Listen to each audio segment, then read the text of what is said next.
to my kitchen. In this segment, I'll be showing you how to make food inspired by anime. On today's menu, our item comes from the hit anime show Soul Eater, and it is Soul Gummies. I really love this anime to pieces, and I thought that this would be the perfect haunting treat just in time for the holidays. Whenever you're working with gelatin, it requires a lot of patience. Since you're basically waiting around all day for these things to set. But if you take your time and don't rush it, everything should turn out splendidly. So without further ado, let's get started. To make these spooky treats, you will need polymer clay, which can be found in most arts and crafts stores, plain gelatin, I used 4 boxes, more on that later, flavored gelatin, I'm using good old Jello, and these 2 ingredients are optional, oil to act as a release agent, and a food-safe edible marker. But as always, before we start making anything in the kitchen, you need to wash those hands. We must not taint these delicious souls. First up, let's work on the mold. Bring out a measuring cup, and it is of my recommendation that for every 3 cups of water, use 8 plain gelatin packets, about 2 ounces. Pour in 3 cups of water and stir until the gelatin powder has completely dissolved.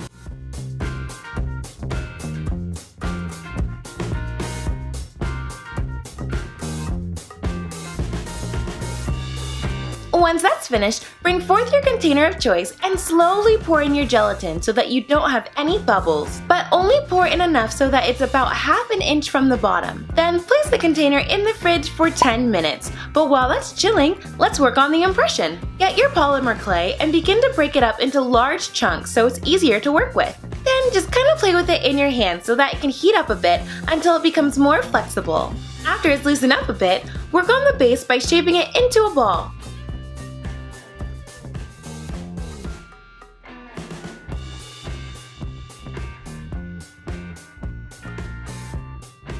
Next, it's time to work on the stem. First, I rolled out one of my clay pieces into a worm-like shape with one end thicker than the other end. Woo, spooky. Then I just messed with it until I formed a lightning-like shape that I was happy with.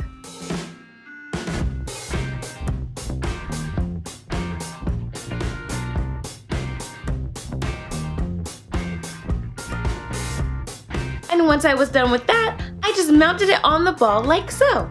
Meh, I think it looks close enough. After that, it's time to bake the clay. Each brand of polymer clay has a different temperature and time you leave it in for, so make sure to look on your package. For me, I'm just following the instructions of 275 degrees Fahrenheit for 25 minutes. Next, bring back out your now chilled gelatin and your soul impression only when it's completely cooled off. I cannot stress that enough. And place it in the center of your container, making sure it's not touching the sides. Then with the help of our little friend, Mr. Tape, secure the soul impression in a position where the top part is not touching the bottom of the container. And once that's secure, go ahead and slowly pour in your plain gelatin up until you reach the halfway mark.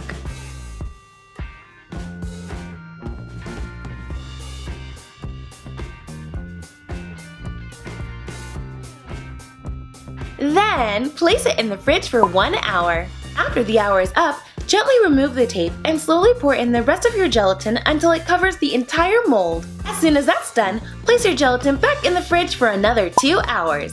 You'll know when your gelatin is ready when it's pretty stiff to the touch and not so jiggly. Now, carefully remove the gelatin from the container and carefully divide it in half. If it's not easily dividing on its own, I suggest cutting through the gelatin with dental floss.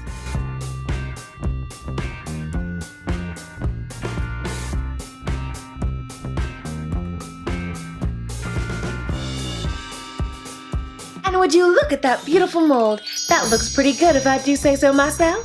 And make sure to carefully remove the impression from the other half of the mold. Next, place your 2 halves back together. This is also the step where the oil comes into play. I didn't wind up using it, but to make it a little easier to remove your mold, you can place a thin coat of oil on the inside of your mold. Then with a straw, poke a small hole, being careful to only poke through the top mold. Now it's time for the flavored Jello. Pour in 2 gelatin packets, which is roughly 0.5 ounces, then pour in 3 tablespoons of your flavored Jello. I am just eyeballing it. And pour in a cup and a half of boiling water and stir until the powder has completely dissolved. I decided that I'll be making red and blue soul gummies as well.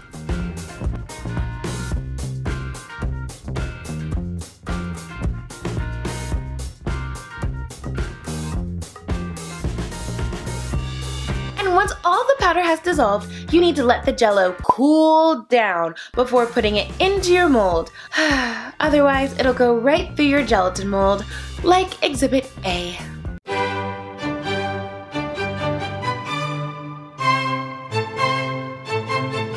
Fool! Yeah, not fun. So once your Jello mold has cooled down a bit, begin to pour it into your mold. And as soon as that's done, place the sucker in the fridge for another 2 hours. Now that your 2 hours are up, carefully remove the mold to unveil your gummy! And to add the finishing touches, I'm going to decorate these soles with my black edible marker. And once that's done, ta-da! And there you have it. You may have 99 problems, but a witch ain't one. I think these gummies are a fun, spooky treat for the season. And or for any Soul Eater fans out there. Now, just don't go on a rampage and eat too many of these, so you don't turn into a Keishan. But let's see what my sister thinks of these. Okay, Sydney, today we have the spooky Soul Eater Witch's Soul. So, what do you think? It's really dark. It looks kind of spooky.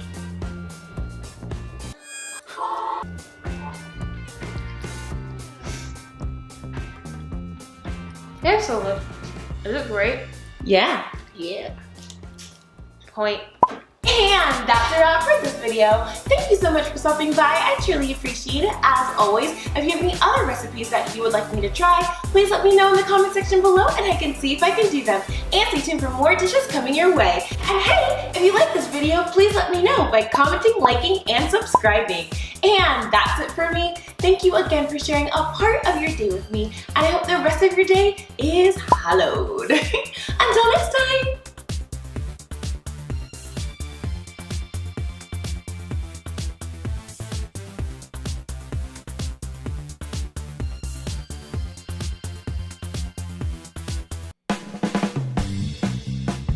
Fool! Fools! What do you use your eyes for? Decoration? Fool! Fool! Fool!